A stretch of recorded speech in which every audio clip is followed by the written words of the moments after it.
சரி, நாம் கர்த்தருடைய வார்த்தைகளை நாம் தியானிக்கலாம். பிலிப்பியருக்கு எழுதின அப்போஸ்தலனாகிய பவுலுடைய நிருபம், அதை தான் தொடர்ந்து நான் போதித்து கொண்டு வந்தேன். இடையில ஒரு 3 வாரம் ஞானஸ்தானத்தை குறித்தும், ஞானஸ்தானம் என்ன, அதுக்கப்புறமா ஒருத்தர் எப்படி ரட்சிக்கப்படுறாரு, எப்படி விசுவாசியாக மாறுறாரு, ஒரு விசுவாசி எப்படிப்பட்ட ஒரு ஸ்தானத்திற்கு வருகிறார், அவருடைய வாழ்க்கை எப்படி இருக்க வேண்டும் என்பதை குறித்ததான ஒரு போதனை 3 வாரத்திலே நாம் அதை பார்த்தோம்.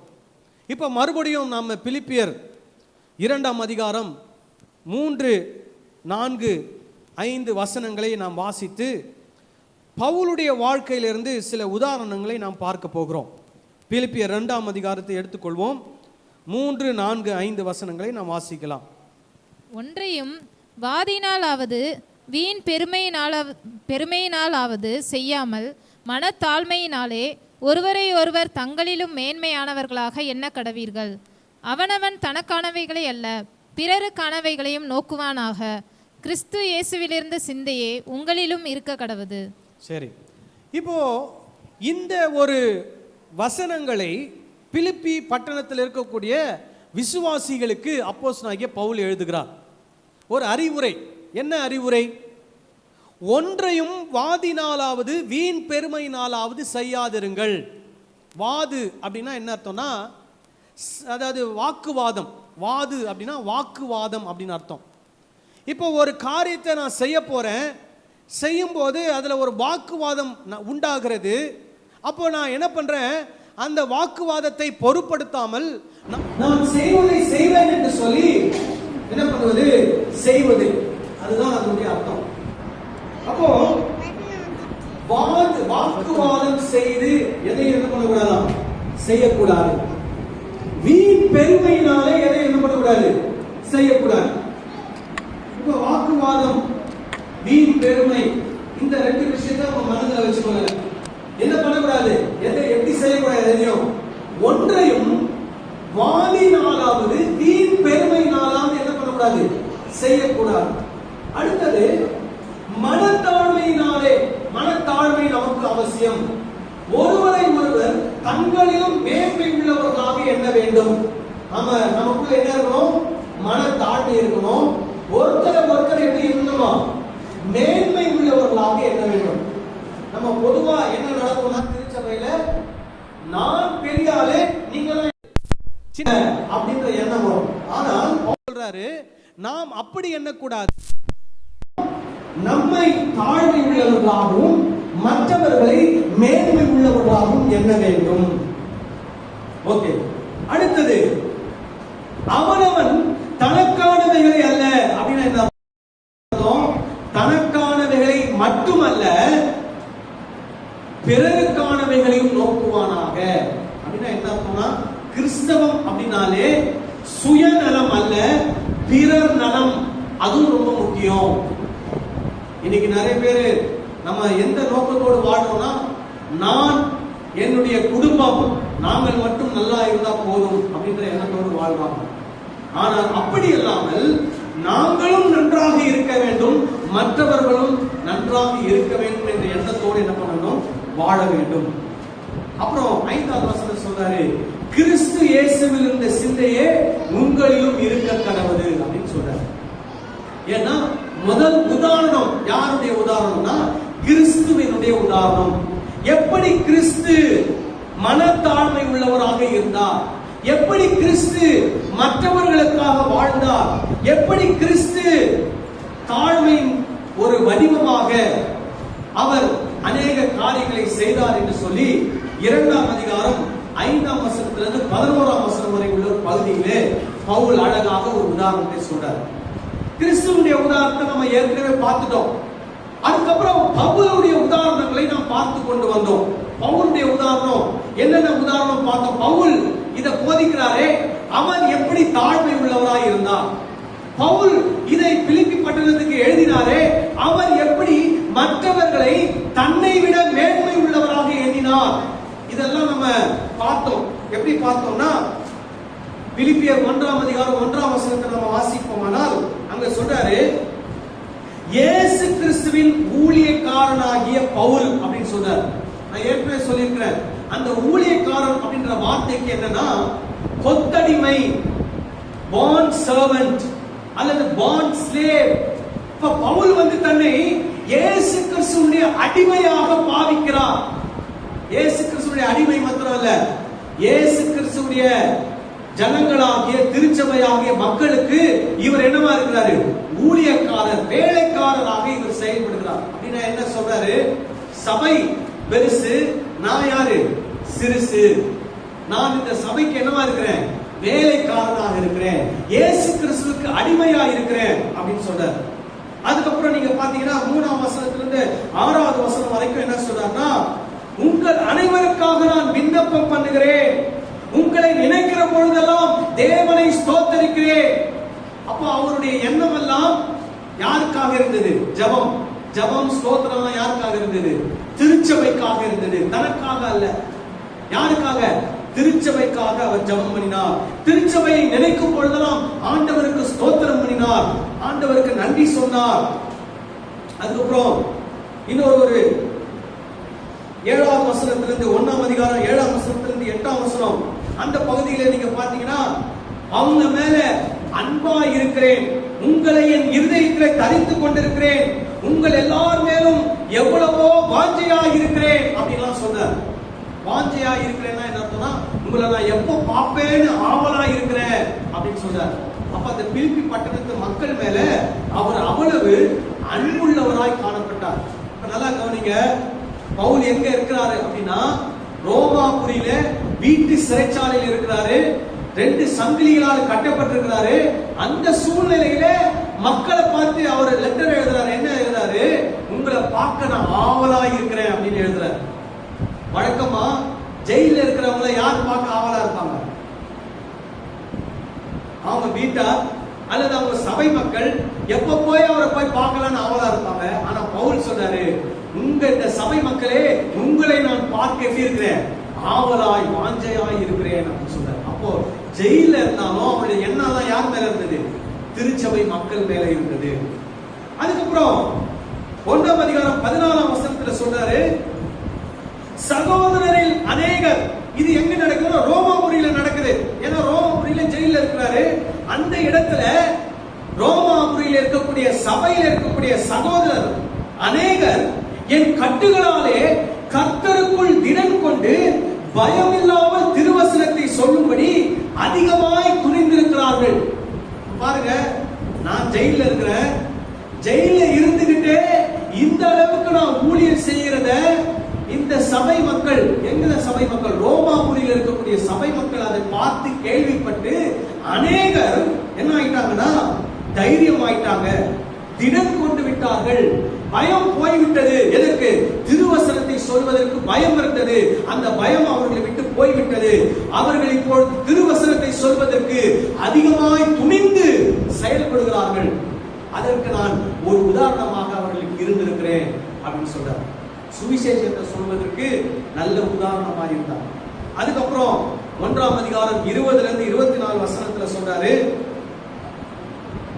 நான் இந்த பூமியில இந்த சரீரத்தில் இருப்பேனோ இல்ல இல்லாம போவேனோ எனக்கு ஒரு சந்தேகமா இருக்குது. ஆனால் இந்த சரீரத்தில் நான் இருந்தால் நான் செய்கிற கிரியைகளுக்கு பலன் உண்டாயிருக்கிறது. அப்படின்னா என்ன அர்த்தம்? நான் இந்த உடம்புல இருந்தேன்னா சுவிசேஷத்தை சொல்லுவேன். சுவிசேஷத்தை சொல்லும் போது 4 பேர் என்ன பண்ணுவாங்க? இயேசு கிறிஸ்துவை அறிந்து கொள்வார்கள், ரட்சிக்கப்படுவார்கள். அதனால பலன் உண்டாயிருக்கிறது, மற்றவர்களுக்கு அது பலன் உண்டாயிருக்கிறது அப்படின்றார்.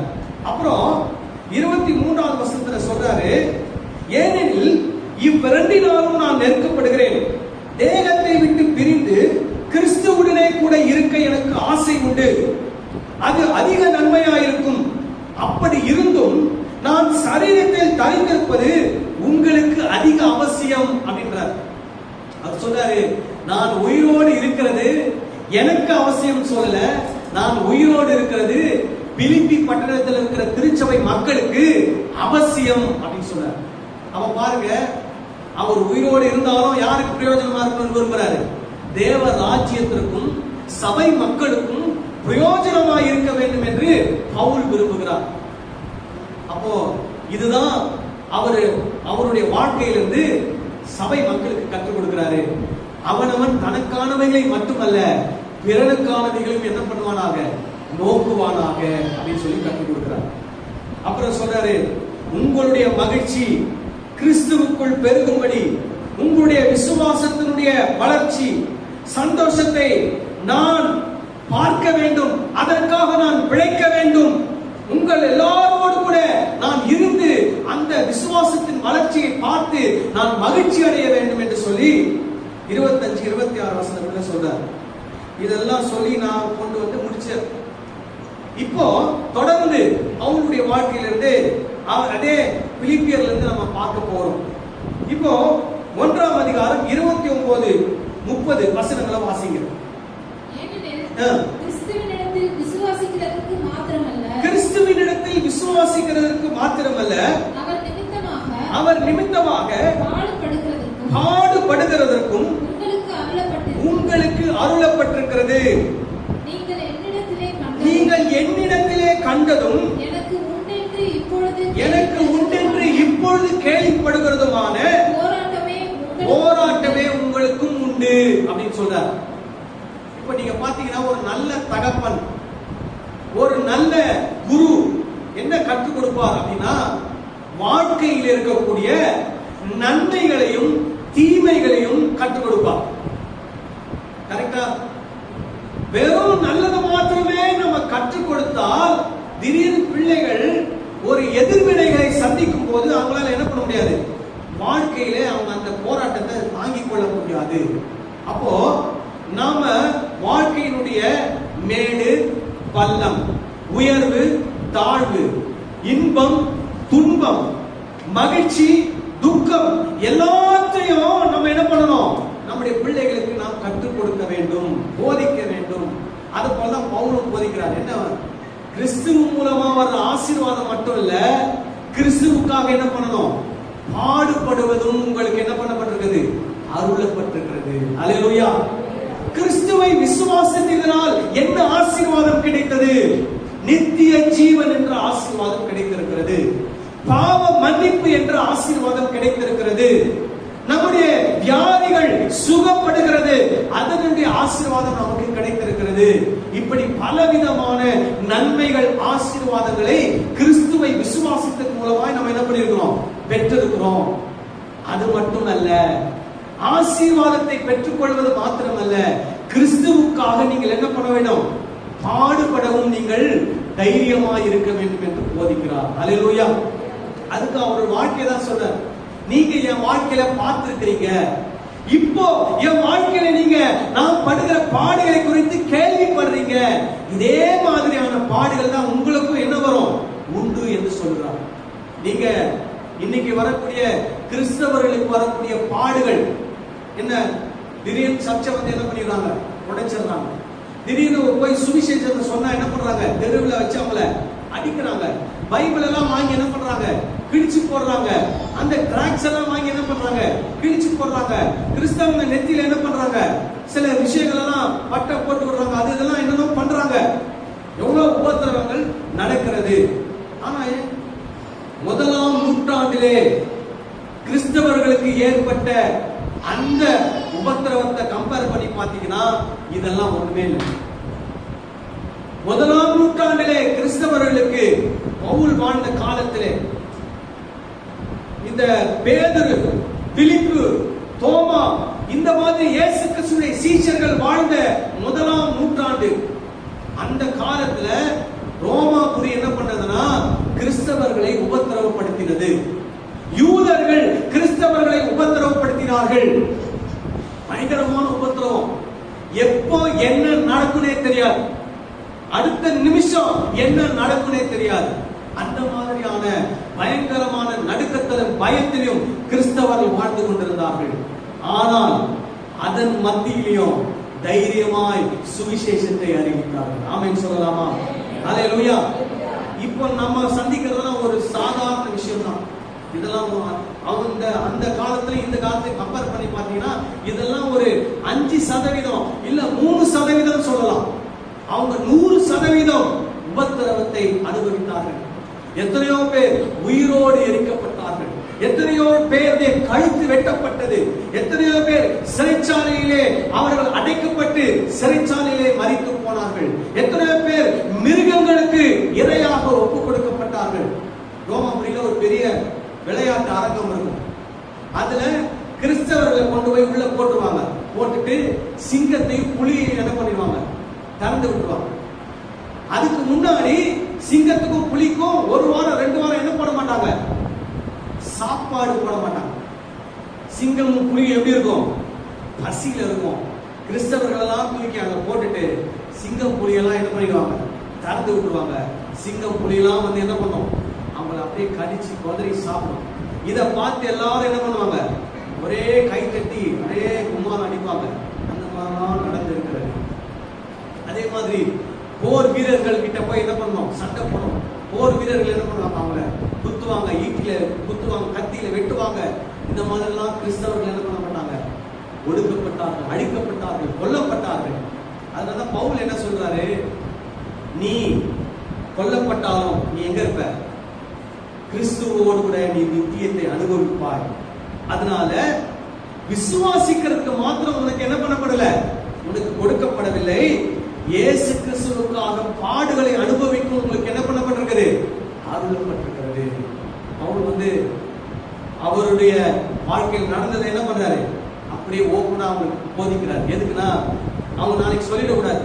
பவுல் எல்லாத்தையும் சொன்னாரு, விசுவாசத்தை பத்தி சொன்னாரு, ஆசீர்வாதத்தை பத்தி சொன்னாரு, உயிர்த்தெழுதலை பத்தி சொன்னாரு, நித்திய ஜீவனை பத்தி சொன்னாரு. ஆனா உபத்திரவத்தை பத்தி சொல்லாம விட்டுட்டாரு அப்படின்னு நம்ம நினைக்கலாம். ஆனா ஒரு குறை வைக்கல, எல்லாத்தையும் அவங்களுக்கு என்ன பண்ணிட்டாரு, சொல்லி கொடுத்தாரு. இயேசு கிறிஸ்து கூட அவர் வாழ்நாளிலே சீஷர்களுக்கு எல்லாத்தையும் சொல்லி கொடுத்து தான் போனார். அப்போ பவுல் அந்த அளவுக்கு ஜனங்கள் மேல அக்கறை உள்ளவராய் காணப்பட்டார். அல்லேலூயா. அது போலதான் வெறும் ஆசீர்வாதம் மட்டும் இல்ல, கிறிஸ்துவுக்காக போராட்டம் வந்தா அதுலயும் தைரியமா என்ன பண்ணணும், நிக்கணும். அதுல கிறிஸ்துவை மறுதலிக்க கூடாது. கிறிஸ்துவை தைரியமா என்ன பண்ணணும், சொல்லணும். கிறிஸ்துவுக்காக நான் வாழ்வேன், மரித்தாலும் பரவாயில்லை, கிறிஸ்துதான் எனக்கு கடவுள் தெய்வம் என்று சொல்லி தைரியமாய் சொல்வதற்கு நமக்கு என்ன இருக்கணும், துணிவு இருக்க வேண்டும். அல்லேலூயா. அடுத்து பிலிப்பியர் 2ஆம் அதிகாரம் 17-18 வசனங்களை வாசிங்க.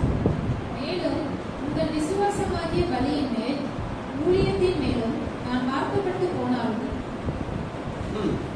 நான் மகிழ்ந்து உங்கள் அனைவரோடு கூட சந்தோஷப்படுவேன்.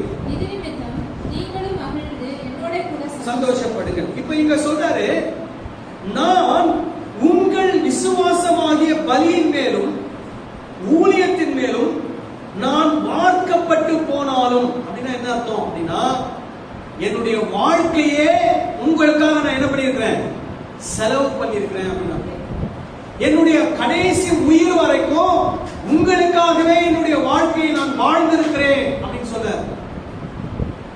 பவுல் யாருக்காக வாழ்றாரு, திருச்சபை மக்களுக்காக, சுவிசேஷத்தை கேட்காத ஜனங்களுக்காக.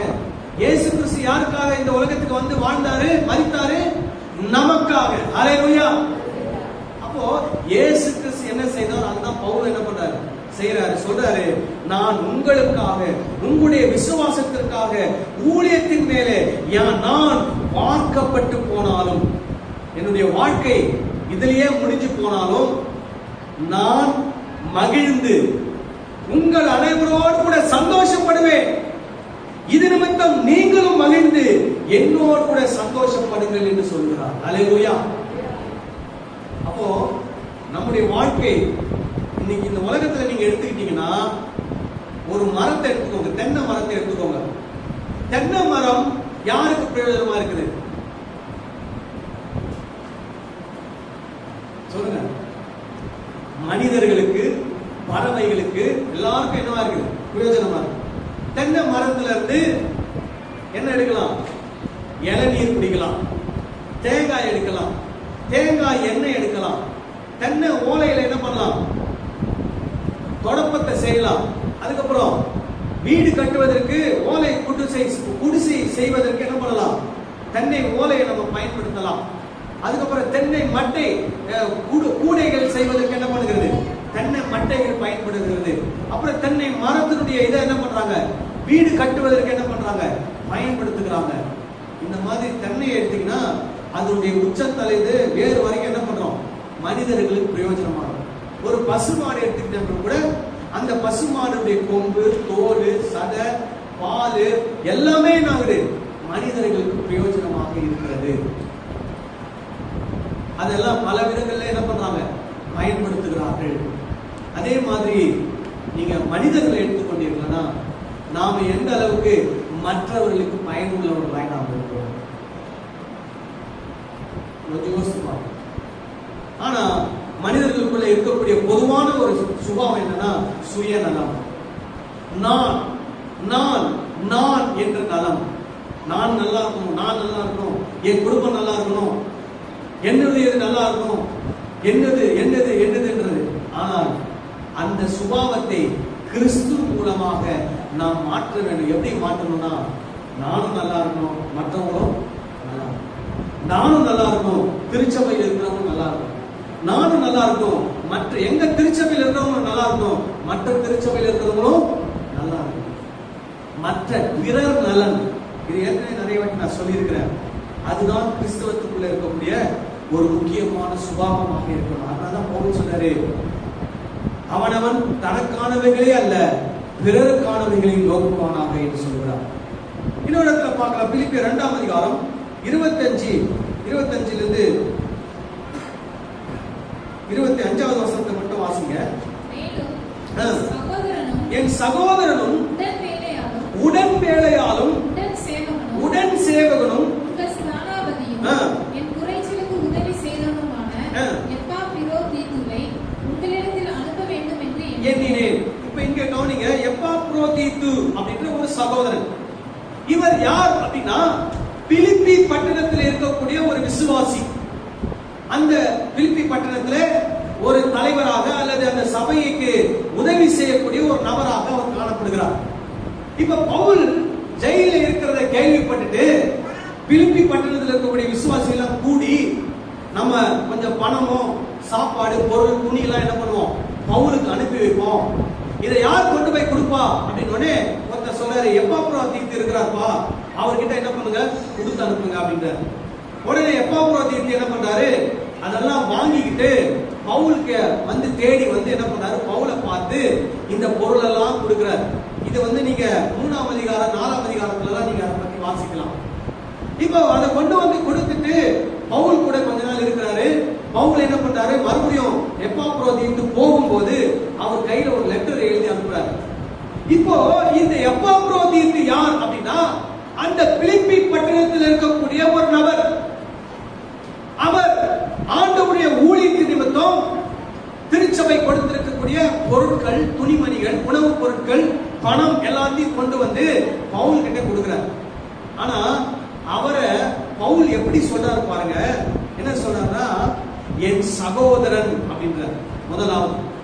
இப்ப இவர் பவுல் ஏதோ வாயில அவர் என்ன பண்ணல, என் சகோதரன் அப்படின்னு சொல்லல. நிறைய நேரத்துல நம்ம திருச்சபையில நம்ம மக்கள் கிட்ட பேசும்போது பிரதர் சிஸ்டர் அப்படின்னு பேசுவோம். ஆனா நிறைய நேரத்துல பிரதர்ன்ற வார்த்தை எங்க இருந்து மட்டும்தான் வரும், வாயில இருந்து மட்டும்தான் வரும். சிஸ்டர் அப்படின்ற வார்த்தை எங்க மட்டும்தான் வரும், வாயில இருந்து வரும், உள்ளத்துல இருந்து என்ன பண்ணாது, வராது. ஆனா பவுல் சொல்றது, அவர் முழு உள்ளத்திலிருந்து அவர் சொல்றாரு, இந்த எப்பாப்பிரோதீத்து என் சகோதரன் முதல்ல சொல்றாரு. இரண்டாவது, உடன் வேலையால், அதாவது உடன் வேலையால் உதவிக்காரர், ரெண்டு வித்தியாசம் இருக்கு.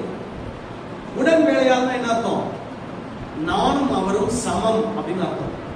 நான் யாருக்காக வேலை செய்கிறனோ, யாருக்காக ஊழியம் செய்கிறனோ, அதே ஆண்டவருக்கு இந்த எப்பாப்பிரோதீத்தும் என்ன பண்ணுகிறார், ஊழியம் செய்கிறார். அதுதான் அதனுடைய அர்த்தம், உடன் வேலையால்.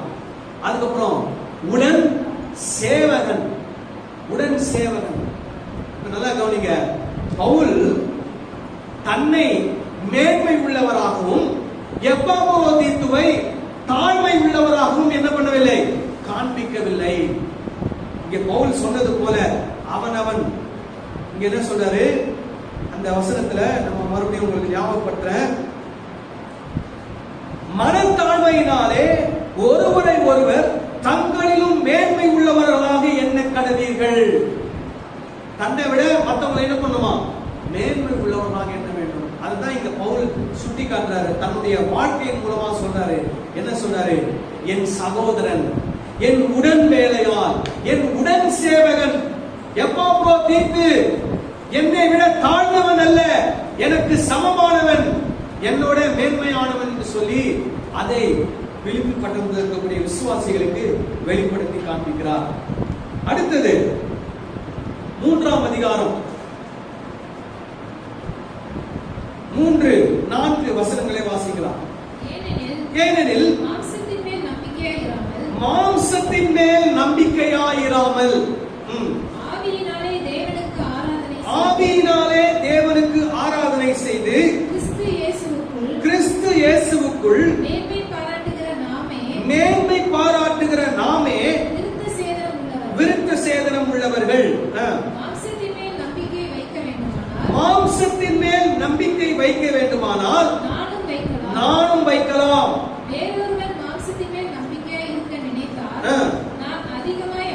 செய்யலாம். இப்ப இங்க கவனிங்க, இங்கேயும் பவுலுடைய தாழ்மை இங்கே வெளிப்படுகிறது. இப்ப இங்க என்ன நடக்குது அப்படின்னா, பிலிப்பி பட்டணத்துல இருக்கிறவர்கள்ல யூதர்கள், யூத மார்க்கத்தை அமைந்தவர்கள் அப்படின்னு சொல்லுவாங்க. அவங்க என்ன பண்றாங்கன்னா, சபைக்குள்ள வந்து சபைக்குள்ள இருக்கக்கூடிய விசுவாசிகள் கிட்ட சொல்றாங்க, நீ இயேசு கிறிஸ்துவை மட்டும் பின்பற்றினால் போதாது, அதோடு சேர்ந்து யூத மார்க்கத்தின் சில வழிமுறைகளை நீ பின்பற்ற வேண்டும். அதுல ஒரு முக்கியமான விஷயம் என்னன்னா, விருத்த சேதனம் பண்ண வேண்டும் என்று சொல்லி அவர்களுக்கு போதிக்கிறார்கள். இததான் பவுல் என்ன சொன்னார்னா, அவர்கள் மாம்சத்தின் மேல் நம்பிக்கை உடையவர்களாய் இருக்கிறார்கள். என்ன? தங்களுடைய சரீரத்திலே செய்யக்கூடிய ஒரு சடங்காச்சாரத்தின் மேலே அவங்களுக்கு என்ன வச்சிருக்கிறாங்க? நம்பிக்கை வச்சிருக்கிறாங்க. தங்களுடைய சரீரத்திலே செய்யக்கூடிய ஒரு சடங்காச்சாரத்தின் மேலே மேன்மை பாராட்டுறாங்க. இதுலதான் இந்த 2 வசனத்துல நீங்க பார்க்கும்போது மாம்சத்தின் மேல் மேன்மை பாராட்டுகிற, மாம்சத்தின் மேல் நம்பிக்கையாய் இருக்கிற அப்படின்ற வார்த்தையை நம்ம அடிக்கடி பார்க்க முடியும். அப்போ மாம்சத்தின் மேல் நம்பிக்கை, மாம்சத்தினால் மேன்மை பாராட்டுகிற ஒரு எண்ணம். அப்ப பவுல் சொல்றாரு, அவர்கள் அப்படி செய்வார்களானால் அவர்களை விட அதிகமாய் மேன்மை பாராட்ட என்னால் முடியும். அவர்கள் மாம்சத்தின் மேல் நம்பிக்கை வைப்பார்களானால் அவர்களை விட நான் அதிகமாய் நம்பிக்கை வைக்க முடியும். ஆனால் நான் அப்படி செய்யவில்லை. நான் மேன்மை பாராட்டவில்லை. அவைகளின் மேல் நான் நம்பிக்கை வைக்கவில்லை. அதுக்கு உதாரணமா ஒன்று சொல்றார். என்ன சொல்றாருன்னா, இத சேர்த்து வாசிக்கிறோம். எப்படின்னா, வேறு ஒருவன் மாம்சத்தின் மேல் நம்பிக்கையாய் இருக்க நினைத்தால் நான் அதிகமாய் அப்படி செய்யலாம்.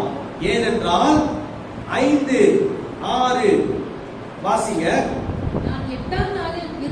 நான் 8ஆம் நாளில் விருத்த சேதனம் அடைந்தவன், இஸ்ரவேல் வம்சத்தான், பென்யமீன் கோத்திரத்தான், எபிரேயரில் பிறந்த எபிரேயன், நியாய பிரமாணத்தின்படி பரிசேயன், பக்தி வைராக்கியத்தின்படி சபையை துன்பப்படுத்தினவன், குற்றம் சாட்டப்படாதவன். கிட்டத்தட்ட ஒரு 7 விஷயத்தை சொல்றார். இந்த 7 விஷயமும் என்னவா? மாம்சத்தின் மேல் நம்பிக்கை வைக்கிற விஷயம். இந்த 7 விஷயமும் அவருடைய மேன்மை பாராட்டுவதற்கு, பெருமை சொல்வதற்கான 7 விஷயம். ஒன்னு, நாள். என்ன நாள்? 8ஆம் நாள். அது யூதர்களுக்கு ரொம்ப முக்கியம். குழந்தை பிறந்து 8வது நாள்ல என்ன பண்ணணும்? ஆண் குழந்தைகளுக்கு விருத்த சேதனம் பண்ணணும். அது ரொம்ப விசேஷமானது. அதுக்கப்புறம் சொல்றாரு, இஸ்ரவேல் வம்சத்தான், அதுல ஒரு பெருமை. அப்புறம் பென்யமீன் கோத்திரம், அதுல ஒரு பெருமை. இஸ்ரவேல் வம்சத்தான் என்ன அர்த்தம்னா, அவங்க அம்மா யூதர் அர்த்தம். பென்யமீன் கோத்திரத்தான் அப்படின்னா என்ன அர்த்தம்னா, அவங்க அப்பாவும் யூதர். அப்படின்னா என்ன அர்த்தம்? அப்பாவும் யூதர், அம்மாவும் யூதர். நான் 100% யாரு? யூதர். அதுக்கப்புறம் எபிரேயரில் பிறந்த எபிரேயன், அவருடைய அந்த ரேஸ், எந்த எந்த இதுல வந்து வம்சத்துல வந்தாரு அப்படின்னு சொல்றாரு. அப்புறம் நியாய பிரமாணத்தின்படி பரிசேயர், இந்த யூதர்கள்லயே ஒரு மத குருமார்கள் இருந்த ஒரு கூட்டத்துல பரிசேயர் என்ற கூட்டத்துல நான் இருந்தேன். அதுக்கப்புறமா பக்தி வைராக்கியத்தின்படி என்ன பண்ணேன், சபையை துன்பப்படுத்தினேன். யூத மார்க்கத்துக்காக, யூத மார்க்கத்தின் பக்தி வைராக்கியத்துக்காக சபையை துன்பப்படுத்தினவன். எத்தனையோ பேரை என்ன பண்ணிருக்கிறேன், கட்டி தூக்கிட்டு வந்திருக்கிறேன். எத்தனையோ பேரை கொலை செஞ்சிருக்கிறேன். இதெல்லாம் அவர் என்ன பண்றாரு, அவரை பத்தி பெருமையா சொல்றாரு. அதுக்கப்புறம் கடைசியா சொல்றாரு, நியாய பிரமாணத்தின்படி குற்றம் சாட்டப்படாதவன். நியாய பிரமாணத்தையும் என் வாழ்க்கையை நீ கம்பேர் பண்ணி பார்த்தீங்கன்னா ஒரு குற்றம் கூட நீ என்ன பண்ண முடியாது, சாட்ட முடியாது. இவ்வளவு விஷயம் என்னுடைய மாம்சத்தின் மேல நான் நம்பிக்கை வைப்பதற்கு, என்னுடைய மாம்சத்தின் மேல் நான் பெருமை பாராட்டுவதற்கு எனக்கு இருக்கிறது. அப்படி நான் பண்ணணும்னா நான் எல்லாரும் விட அதிகமா என்ன பண்ண முடியும், பண்ண முடியும். பாருங்க, அடுத்தது 7வது வசனத்துல என்ன சொல்றாரு பாருங்க. அதான் அவருடைய தாழ்மையின் வெளிப்பாடு. எவ்வளவு தாழ்மையா அவர் சொல்றாரு பாருங்க. 7வது வசனம், ஆகிலும் எனக்கு லாபமா இருக்கிறவைகள் எவைகளோ, இவையெல்லாம் எனக்கு என்னது, லாபம். இதை வச்சு நான் என்ன பண்ண முடியும், யூதர்களுடைய நட்பை பெற முடியும், யூதர்களுடைய உபத்திரவத்திலிருந்து நான் தப்பிக்க முடியும், கிறிஸ்தவர்களை நான் திசை திருப்ப முடியும். இதெல்லாம் எனக்கு என்னது, லாபமான விஷயம். அன்னைக்கு நீங்க பவுலுடைய வாழ்க்கையை நீங்க வாசித்து பார்க்கும் போது ஒரு இடத்துல சொல்றாரு, நான் ரோம பிரஜை அப்படின்றாரு. உடனே ஒரு நூற்றுக்கதிபதி கேட்கிறான், ரோம பிரஜையா, எப்படி நீர் அதை வாங்கினீர், காசு கொடுத்து வாங்கினீரா அப்படின்னு கேட்கிறான். அவர் சொல்றாரு, நான் பிறக்கும் போதே ரோம பிரஜை அப்படின்னு சொல்றாரு. இந்த மாதிரி நிறைய விஷயங்கள் இருக்கிறது. ஒரு இடத்துல நான் பரிசேயர் என்று சொல்லுகிறார். இந்த மாதிரிலாம் இருக்கிறது. அப்போ இதெல்லாம் அவருக்கு என்னவா, லாபம். அவரால் இதெல்லாம் வச்சு என்ன பண்ண முடியும், நல்ல பணம் சம்பாதிக்க முடியும், நல்ல பெருமையான காரியங்களை செய்ய முடியும், அவருக்கு நல்ல அந்தஸ்தை உருவாக்க முடியும். ஆனா சொல்றாரு, எனக்கு லாபமானவைகள் எவைகளோ அவைகளை கிறிஸ்துவுக்காக நஷ்டம் என்று எண்ணினேன். அப்படின்னு என்னது, கடந்த காலத்துல இதெல்லாம் எனக்கு என்னமா இருந்தது, லாபமா இருந்தது. நான் ரட்சிக்கப்படுவதற்கு முன்பதாக இவைகளெல்லாம் எனக்கு லாபமாக இருந்தது. நான் என்றைக்கு ரட்சிக்கப்பட்டனோ அன்றைக்கே இவைகளை கிறிஸ்துவுக்காக என்ன நினைச்சிட்டேன், நஷ்டம் என்று எண்ணிவிட்டேன். அதெல்லாம் நஷ்டம் எண்ணிட்டேன், ஏற்கனவே நான் நினைச்சிட்டேன், அது முடிஞ்சு போச்சு. அடுத்தது, அது மாத்திரமல்ல, என் கர்த்தராகிய கிறிஸ்து இயேசுவை அறிகிற அறிவின் மேன்மைக்காக எல்லாவற்றையும் நஷ்டம் என்று எண்ணிக்கொண்டிருக்கிறேன். முதல்ல எண்ணினேன், இப்பொழுது என்ன பண்ணி கொண்டிருக்கிறேன், எண்ணிக்கொண்டிருக்கிறேன். ஆமென் சொல்லலாமா? சில நேரத்தில் நம்ம எண்ணுவோம், ஆனா இப்ப என்ன பண்ண மாட்டோம், எண்ணிக்கொண்டிருக்க மாட்டோம்.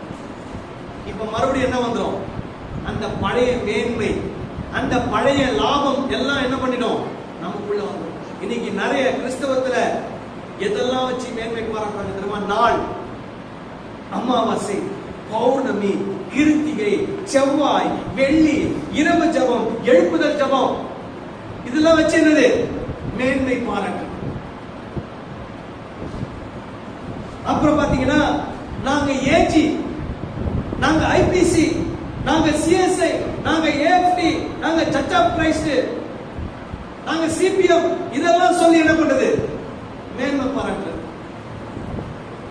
அதுக்கப்புறம் நாங்க நகை போடாத கிறிஸ்தவங்க, நாங்க இந்த மாதிரிலாம் என்ன பண்ணுவோம், ஆடைகளை அணிந்திருப்போம். நாங்க என்ன பண்றோம், வாரத்துல 3 நாள் ஃபாஸ்டிங் பண்றோம். நாங்க இந்த ஊர்ல இருந்து வரோம், அந்த ஊர்ல இருந்து வரோம், இந்த மாதிரிலாம் சொல்லி என்ன பண்றாங்க, மேன்மை பாராட்டுகிறாங்க. ஆனா பவுல் சொல்றாரு, இவைகளை எல்லாம் கிறிஸ்துவுக்காக என்ன பண்ணினேன், நஷ்டம் என்று எண்ணினேன், இப்பொழுதும் நஷ்டம் என்று எண்ணிக்கொண்டிருக்கிறேன். ஆமென் சொல்லுங்களேன். அல்லேலூயா. அதாவது நிறைய நேரத்துல மாம்சத்தின் மேல் நம்பிக்கையின் உடனே நம்ம பாவ செயல்கள் அப்படின்னு நினைச்சிட்டோம். அப்படி இல்ல. யூதர்களை பொறுத்த வரைக்கும் அவங்க சரீர பிரகாரமா செய்யற நிறைய விஷயங்களை அவங்க என்ன நினைச்சாங்க, பெருமையா நினைச்சாங்க. ஆனா பவுல் சொல்றாரு, அப்படி பெருமையா நினைக்கணும்னா எனக்கு நினைக்கிறதுக்கு நிறைய விஷயம் இருக்குது, அதை நான் நினைச்சு மேன்மை பாராட்டலாம். ஆனா நான் மேன்மை பாராட்டல. என்னைக்கு இயேசு கிறிஸ்துவை சொந்த இரட்சகராய் ஏற்றுக்கொண்டேனோ அன்றைக்கே அவைகளை நஷ்டம் என்று எண்ணி விட்டேன். இன்றைக்கும் நாளைக்கும் இன்னும் எத்தனை நாள் வந்தாலும் அவைகளை நஷ்டம் என்று எண்ணிக்கொண்டே இருக்கிறேன். ஆமென் சொல்லுங்களேன். அல்லேலூயா. இன்னைக்கு பாத்தீங்கன்னா 1991 ஆண்டு கல்ஃப் வார் கேள்விப்பட்டிருக்கீங்களா? கல்ஃப் வார், அதாவது குவைத்துல எண்ணெய் கிணறெல்லாம் எரிய வச்சுட்டாங்க. அந்த இடத்துல ஒரு பெரிய போர் ஆரம்பமாயிடுச்சு. அங்க இருந்த இந்தியர்கள் எல்லாம் என்ன பண்ணாங்கன்னா, உடனே எல்லாரும் என்ன பண்ணணும், உடனே கிளம்பி இந்தியாவுக்கு போங்கன்னு சொல்லி எல்லாரையும் அனுப்புனாங்க. அப்ப நிறைய பேரு அவங்களுடைய வீட்டை கூட்டாம, நல்லா யோசிங்க, வீட்டை கூட்டல, சோஃபா, துணி, மணி, நகை, பணம் எல்லாம் இருக்குது. இவங்க ஓடி போய் அவங்களுடைய சர்டிபிகேட்டை மட்டும் எடுத்துட்டு என்ன பண்றாங்க, குடுன்னு போட்டு இந்த நைட்டி, சிலர் நைட்டியோட அப்படியே நடந்து வந்து ஒரு வண்டியில ஏறி அந்த வண்டியில இருந்து ஒரு இடத்துக்கு போய் அங்க இருந்து ஒரு பஸ்ஸை பிடிச்சி இன்னொரு ஊருக்கு போய் அப்படியே ஒரு ஊரா போய் சாப்பிடாம கொள்ளாம தண்ணி குடிக்காம அப்புறமா ஒரு ஃபிளைட்டை பிடிச்சிக்கிட்டே வந்து சேர்ந்தவங்க நிறைய பேர் இருக்கிறாங்க. ஆனா அந்த நாள் வரைக்கும் ஒரு பெருமை இருந்தது நிறைய பேர். என்ன பெருமை தெரியுமா? நாங்களாம் எங்க இருக்கிறோம்? துபாயில வேலை செய்யறோம். நாங்களாம் எங்க இருக்கிறோம்? அபுதாபியில இருக்கிறோம். நாங்களாம் எங்க இருக்கிறோம்? குவைத்துல இருக்கிறோம். நாங்களாம் எங்க இருக்கிறோம்? யுஏஇல இருக்கிறோம். இந்த மாதிரியான ஒரு பெருமை இருந்தது. யுத்தம் வந்த உடனே பெருமையெல்லாம் எங்க போச்சுன்னு தெரியல. எல்லாத்தையும் அப்படியே விட்டுட்டு நகை, பணம், அவங்க வச்சிருந்த ட்ரெஸ், அவங்க வச்சிருந்த சோஃபா செட்டு, வச்சிருந்த காரு எல்லாத்தையும் விட்டுட்டு சர்டிபிகேட், பாஸ்போர்ட்டை மட்டும் எடுத்துட்டு கட்ட துணியோட அப்படியே ஓடி வந்தாங்க நிறைய பேர். எதுக்கு சொல்றேன் அப்படின்னா, நம்ம எதெல்லாம் நம்ம பெருமை நினைக்கிறோமோ அதெல்லாம் ஒரு நாள் இல்லாம மாறிடும், ஒண்ணு இல்லாம போயிடும். ஆனால் கிறிஸ்துவுக்காக அவைகளை நீங்கள் நஷ்டம் என்று எண்ணினால் கிறிஸ்து தான் உங்களுக்கு எப்பவுமே என்னவா இருப்பாரு? லாபமா. ஆமென் சொல்லுங்க. அல்லேலூயா. பவுல் சொல்றாரு, கிறிஸ்துவை அறிகிற அறிவின் மேன்மை. எது உங்களுக்கு மேன்மையா இருக்கணும்? கிறிஸ்துவை அறிகிற அறிவு தான் உங்களுக்கு மேன்மையா இருக்கணும். என்ன தெரியணும்? எனக்கு ஆண்டவரை பத்தி அதிகமா தெரியணும்ன்றதெல்லாம் நீங்க என்ன பண்ணணும்? பெருமைப்படணும். ஆமென் சொல்லுங்க. அல்லேலூயா. இன்னைக்கு நிறைய கிறிஸ்தவங்களுக்கு இயேசு கிறிஸ்துவ பத்தியே நிறைய தெரியும். நிறைய கிறிஸ்தவர்கள் வேத அறிவற்றவர்களாக இருக்கிறார்கள். ஒரு சபையில ரொம்ப நாளுக்கு முன்னாடி நான் பிரசங்கம் பண்ண போனேன். அப்ப சொன்னேன், எல்லாரும் சங்கீதம் 151 3வது வசனத்தை வாசிங்கள் அப்படின்னு. உடனே எல்லாரும் என்ன பண்ணாங்க? பைபிள கடகடன்னு திருப்பினாங்க. திருப்பிட்டு அப்புறம் ஒருத்தவங்க சொன்னாங்க, மாஸ்டர் சங்கீதம் 151 இல்ல அப்படின்னாங்க. நான் சொன்னேன், அது எனக்கு தெரியும், உங்களுக்கு தெரியுமா? நான் என்ன பண்ணேன்? செக் பண்ணி பாருங்க. ஏன்னா பைபிள் என்ன பண்றது இல்ல, கருத்து வாசிக்கிறதே இல்லை. பைபிள் எங்க இருக்கும்? தலகாணிக்கு பக்கத்துல இருக்கும். எதுக்கு தெரியுமா? பிசாசு வந்தா, பேய் வந்தா என்ன பண்ணும்? இந்த பைபிளை பார்த்த உடனே என்ன பண்ணிடும்? ஓடிடும். அதனால பைபிள் எதுக்கு?